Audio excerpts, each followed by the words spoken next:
¿Existen las clases sociales? ¿Qué son y cómo podemos definirlas? El concepto de clase social es de gran importancia para comprender nuestra realidad. Sin embargo, también es uno de los conceptos que más debates, malas interpretaciones y enconos ha generado.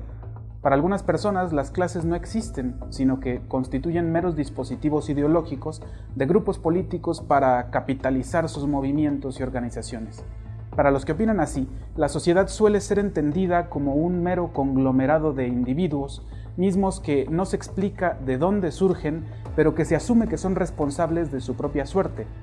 De manera que la desigualdad sería solo un reflejo de los esfuerzos desiguales de estos individuos, por lo que aquellas personas más esforzadas e inteligentes terminarían por imponerse frente a los demás como los más exitosos, mientras que los pobres deberían su pobreza a su propia flojera, desidia o torpeza. Para aquellos que reivindican el concepto de clases sociales, en cambio, la realidad social no se puede reducir a los individuos, sino que ésta cuenta con lógicas y tendencias que le son propias y que emergen de su funcionamiento integral.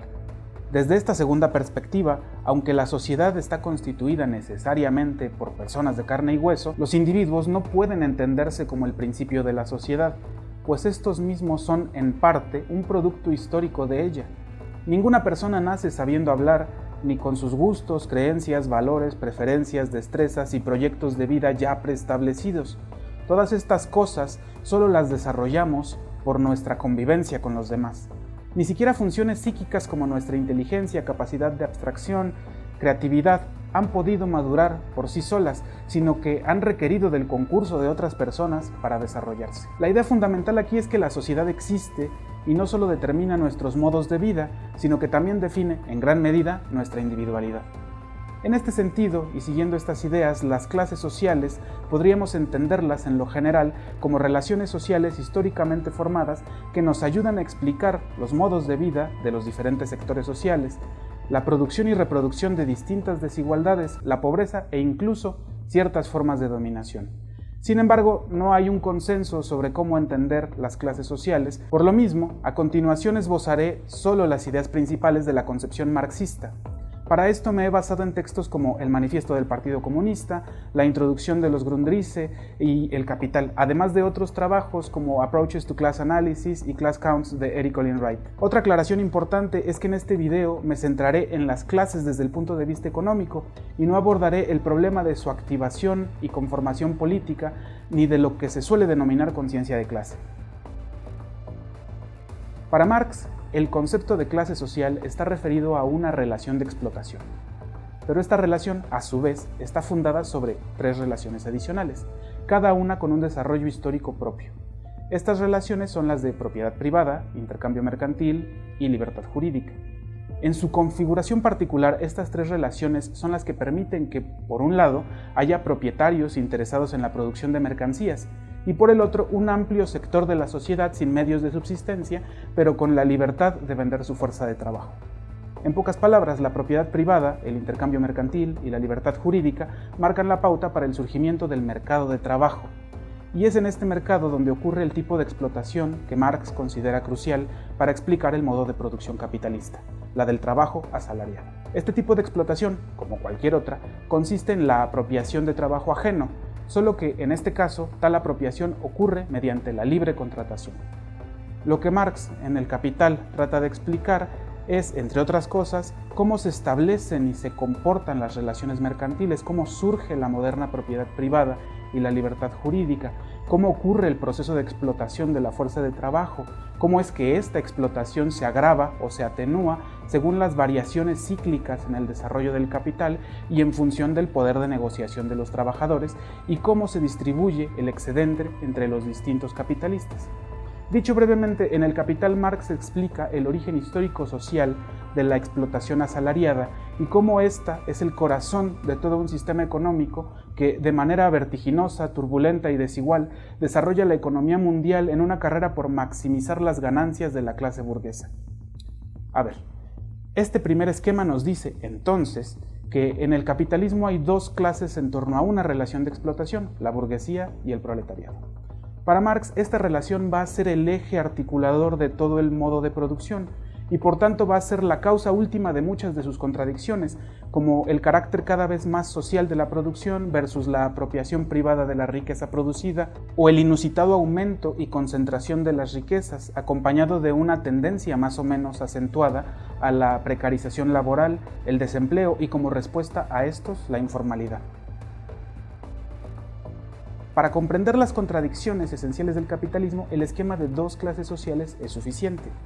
Pero, ¿qué si queremos entender en mayor detalle el modo y condiciones de vida de los distintos trabajadores? No todos los asalariados viven igual, del mismo modo que no todos los burgueses desempeñan el mismo rol específico en la economía. No es lo mismo un trabajador manual no calificado que un trabajador de alta calificación con un cargo de supervisión, y no es lo mismo un capitalista industrial que un gran comerciante, un rentista, un banquero o un mero especulador financiero. Y tampoco es lo mismo un pequeño propietario que, a pesar de ser empleador y tener un pequeño capital, normalmente debe trabajar largas jornadas para cuidar su inversión, constantemente amenazada por innumerables imprevistos. El esquema marxista de dos clases sociales, entonces, puede ser desagregado para el análisis de procesos más particulares, como la distribución del excedente productivo bajo la forma de beneficio, interés o renta entre los distintos capitalistas, o bien para analizar la estratificación del mercado de trabajo. Cuando hablamos de estratificación, estamos hablando del surgimiento de desigualdades persistentes, que, como si se tratara de una escalera, terminan por formar peldaños o estratos. En la escalera de la desigualdad laboral, algunos de estos estratos estarán más arriba por sus ingresos, prestigio o jerarquía, mientras que otros estarán más abajo, aunque todos sean asalariados. Autores como el sociólogo marxista Eric Olin Wright han tratado de identificar las pautas de estratificación del mercado de trabajo, incorporando en el estudio de las clases las dimensiones de jerarquía y nivel de capacitación con el objetivo de comprender cómo, de manera más puntual, las distintas posiciones de clase social definen el modo y condiciones de vida de los trabajadores. La idea básica aquí es que, por su propia dinámica, el desarrollo capitalista suele demandar el surgimiento de algunos puestos de supervisión, así como otros de alta calificación. Estos puestos, que resultan estratégicos para la producción y además suelen contar con una menor oferta de trabajadores, están asociados a mayores salarios y mejores derechos laborales. Quienes acceden a este tipo de puestos, junto con los pequeños y medianos propietarios, son los que integran a las llamadas capas medias de la sociedad. Ellos, a diferencia de los trabajadores manuales no calificados o de baja jerarquía, suelen tener mejores salarios y muchas veces no se identifican como proletarios.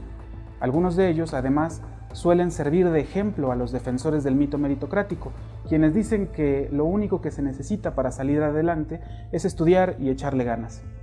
Sin embargo, la tendencia a la precarización laboral identificada por Marx sigue su curso, a pesar de la estratificación del mercado de trabajo, por lo que ahora que presenciamos la expansión de las universidades, también observamos la precarización del trabajo profesional. Y es que las llamadas capas medias siempre están en riesgo de perder sus pocas o muchas ventajas, ya sea por la precarización del mercado de trabajo o por la pérdida de sus pequeños capitales.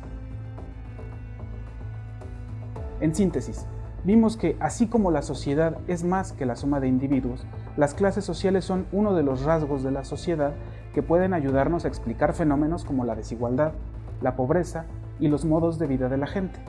Sin embargo, no hay un consenso en cómo definir y estudiar a las clases. Al respecto, la propuesta de Marx consiste en entender a las clases como una relación de explotación fundada en la libre contratación de fuerza de trabajo para la producción privada en el mercado. Estas clases son la burguesía y el proletariado, y a Marx le sirven para desentrañar lo que él considera las contradicciones y lógica del modo de producción capitalista. Aunque si queremos usar el concepto de clases para comprender con más detalle las condiciones de vida de los trabajadores, entonces quizá tendremos que considerar otros fenómenos correlativos como la estratificación del mercado de trabajo.